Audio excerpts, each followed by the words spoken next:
Inspired from the Genta designs, Seiko has launched an affordable option for the Tissot PRX or the Casio of Edifice. But what is impressive, the brand added a bit of Grand Seiko magic to this dial design, which makes it valuable at this price range.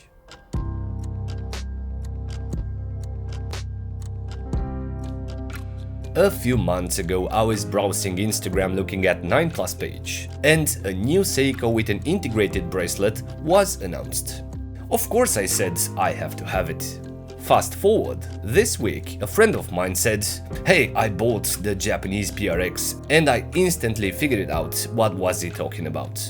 Knowing how Seiko is finishing their latest creations, I had high hopes and I was looking to see a PRX killer signed by the Japanese brand. This Seiko is not part of the Presage or the Prospects collection, nor the 5 line. It is the type of collection which sits between these lines, which offers pretty much standard affordable quartz models.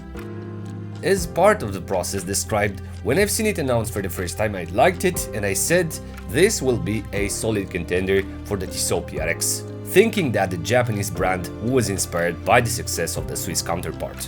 But when I've seen it for the first time in flesh, having a lot of experience with the Tissot PRX, I felt it a bit dull.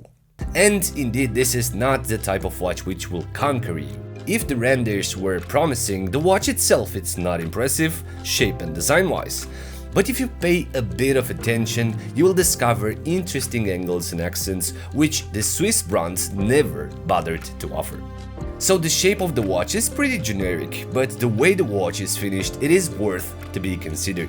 Especially because this is a practical watch with solid specs like the sapphire crystal, the dial and the case finishing, has lume and the waterproofness of 100 meters. And then as competition, although I'm pretty convinced that Seiko considered to release such a tonneau case with a faux integrated bracelet due to the success of the Genta designs or the affordable Tissot PRX from the market, as side by side, I find this SUR557P1 more close to the Japanese brand Casio, the real Casio Edifice, than the Swiss one, because they pretty much share the same specs, has a quartz movement, sapphire crystal, reduced height and elegance with practical lume and 100 meters for resistance. So price-wise, this SUR557P1 sits between the PRX, which is positioned at $350, with the Edifice model at around $140.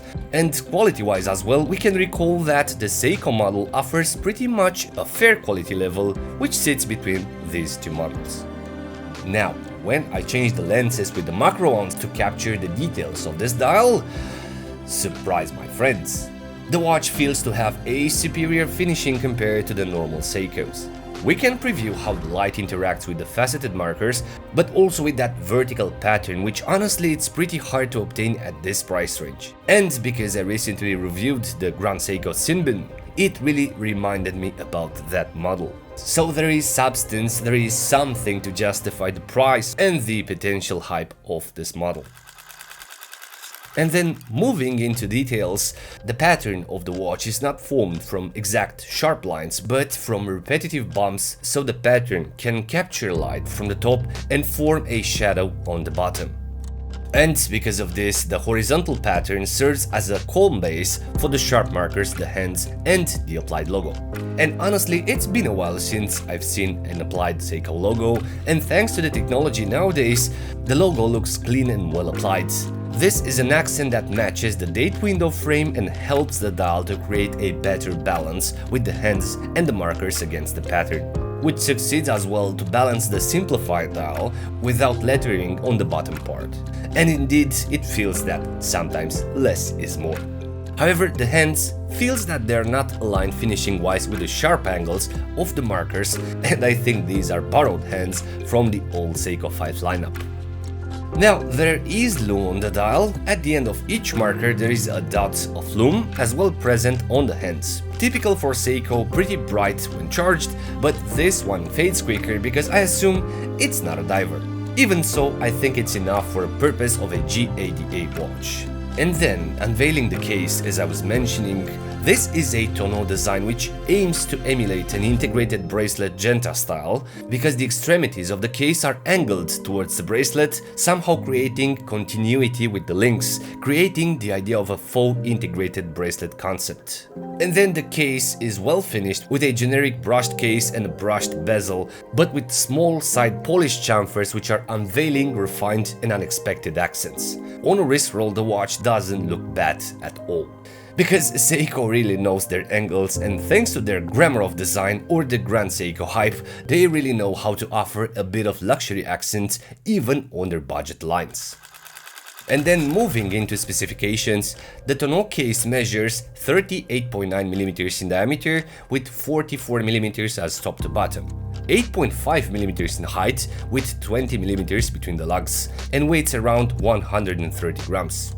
As I was mentioning, we have a sapphire crystal which is unusual for the bronze, without coating on top, so it might create ghosts similar to the SUR557P1. The case ensures 100 meters waterproofness, and inside we have the Seiko module 6N52 quartz.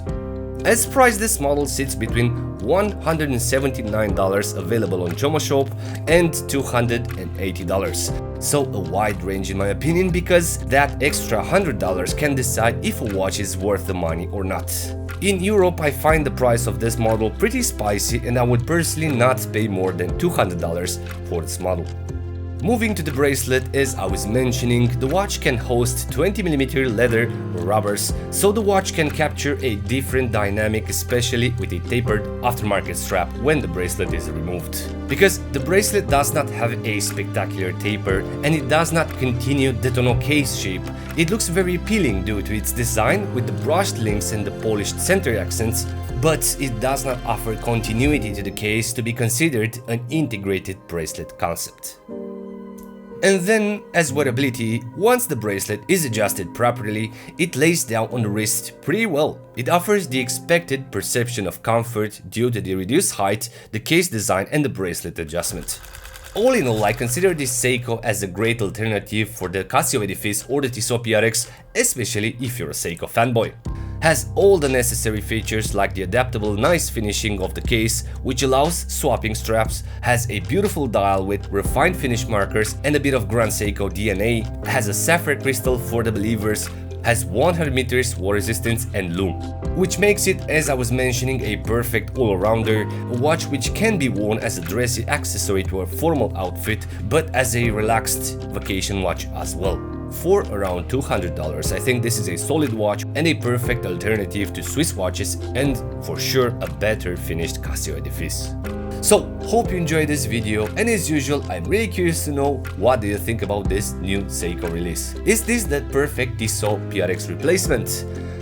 Please let me know in the comments below. And as usual, if you're new around, please consider subscribing for future episodes. Thank you very much, thanks for watching, and until next time. Be brave, stay safe.